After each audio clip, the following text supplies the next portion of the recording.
నేను మల్కాజిగిరి పార్లమెంటు సభ్యుడిగా పోలేని అక్కడికి. నేను పోయింది మల్కాజిగిరి పార్లమెంట్ సభ్యుడిగా, Bharatiya Janata party national council మెంబర్గా పోలే.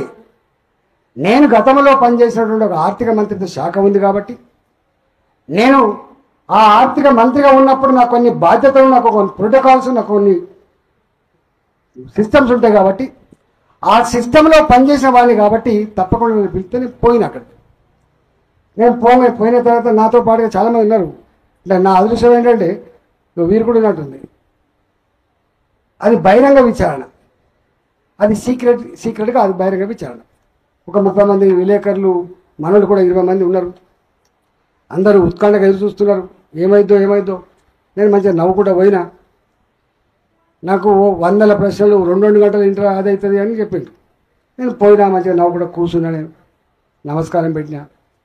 నన్ను 10 ప్రశ్నలు అడిగాడు. కమిషన్ అనేది అంటే అది కోర్టు. జడ్జి గారి ముందుకు మీరు పోతే నువ్వు అడుగుతాడు, తప్పు చేసినావా, చేయలేదు, అడిగిన దానికే చెప్తావు తప్ప దానికన్నా మిగిలిన అని చెప్తావా చెప్పు. నన్ను ఒక 2 గంటల పాటు లేకపోతే ఒక 300 ప్రశ్నలు అని నేను అనుకొని పోతే ఒక 10 ప్రశ్నలు అడిగిన నన్ను. నేను 10 ప్రశ్నలకు అడిగిన ప్రశ్న కల్లా సమాధానం చెప్పిన. వాళ్ళని అడిగే సాలయ్యా అని అన్నాను.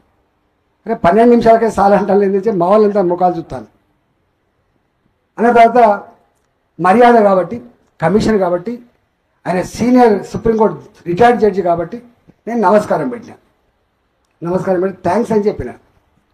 థ్యాంక్స్ అని చెప్తే ఆయన వెంటనే నీకే థ్యాంక్స్ చెప్పాలని చెప్పి నేను థ్యాంక్స్ చెప్పాను. నేను దట్ ఈజ్ యువర్ క్రెడిబిలిటీ, గుర్తుపెట్టుకో, దట్ ఈజ్ యువర్ క్రెడిబిలిటీ. ఇవాళ వచ్చింది. నేను అన్నాడు ఏం సంతకం పెట్టినో అది చెప్తా కానీ మోడీ గారు ఇది ఏటీఎం అన్నాడు, నడ్డా గారు ఇది ఏటీఎం అన్నారు. లేకపోతే అరే నేను బయట అంట నా పార్టీలైనా నాలైనా కానీ నేను పోషించే పాత్ర ఏంటిది? ఒకే మనిషి శ్రీకృష్ణుని వేషం వేస్తాడు, ఒకే మనిషి అర్జునుని వేషం కూడా వేస్తాడు, అదే మనిషి రావణసుడి మా వేషం కూడా వేస్తాడు. వేషాలు. నా పాత్ర ఏంటిది అక్కడ? నా పాత్ర ఆర్థిక మంత్రి పాత్ర. నా పాత్ర అక్కడ కన్స్ట్రక్షన్ జరుగుతున్నప్పుడు పైసలు ఇచ్చిన పాత్ర కాబట్టి నన్ను అడుగుతాడు, నేను దానికి చెప్తా. నువ్వు మొత్తం బీజేపీ లైన్కే వ్యతిరేకంగా చెప్పిండు, ఈయన బీజేపీ ఉన్నట్టు అని చెప్పి మొత్తుకుంటా చూసినాను. నేను నిన్న ప్రెస్ మీట్ పెడదాం అనుకున్నా, నాకు వీలు పర్లేదు, ఇవాళ పెడదాం కూడా ఇవాళ మళ్ళీ పెడితే తప్పకుండా పెట్టి క్లారిటీ ఇవ్వాల్సిన అక్కడ ఉంటుంది. నాది నేను చెప్పుకోవాలి కదా, నా దానికి ఎవరిని వచ్చేది కాబట్టి తప్పకుండా చెప్తాను. కానీ బాధ అనిపించే అంశం ఏంటంటే ఎప్పుడు కూడా గవర్నమెంట్ అనేది ఒక కంటిన్యూస్ ప్రాసెస్. మనం డిమాండ్ చేసాం, కాళేశ్వరం ప్రాజెక్టులో అక్రమాలు జరిగినాయి, ప్రాజెక్టులో అనేక రకాల డివియేషన్ జరిగినాయని చెప్పి అయితే ఆరోపించిందో కాంగ్రెస్ పార్టీ. అప్పుడు మనం అన్నాం, నీకు నిజాయితీ ఉందా? నిజాయితీగా కమిషన్ వేస్తావా? కమిషన్ రిపోర్టు బయట పెడతావా? పనిష్మెంట్ ఇస్తావా అని చెప్పి అడిగినాం. ఒకవేళ నీకు నిజాయితీ లేకపోతే కనుక సిబిఐకి ఇవ్వండి, మేము ఎంక్వైరీ చేస్తాం, తప్పకుండా దోషులకు శిక్ష పట్టడం చేస్తామని చెప్పి మనం చెప్పినాం. మనం చాలాసార్లు అన్నాం. మనం లేదు మేము శుద్ధపూసలమని చెప్పిండ్రు, వాళ్ళే నడుపుకుంటాం. ఆ కమిషన్ 6 సార్లు పొడిగించబడ్డది. ఎప్పుడైతే రిపోర్ట్ ఇవ్వనో రిపోర్ట్ ఇవ్వకపోగా 6 సార్లు పొడిగించబడ్డది.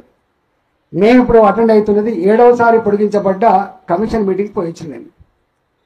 నేను నన్న బయటకు వచ్చినప్పుడు అన్నయ్య, నువ్వు అనుకుంటున్నావు బాబు, ఈ కమిషన్ రిపోర్ట్ కనుక నువ్వు బయట పెట్టి దోషులు ఎవరో నిర్ధారించకపోతే, వాళ్ళని శిక్షించకపోతే నీకు శిక్ష తప్పదు కూడా అని చెప్పిన. నేను శిక్ష నీకు తప్పదు బిడ్డ అని చెప్పిన బయటకు వచ్చిన.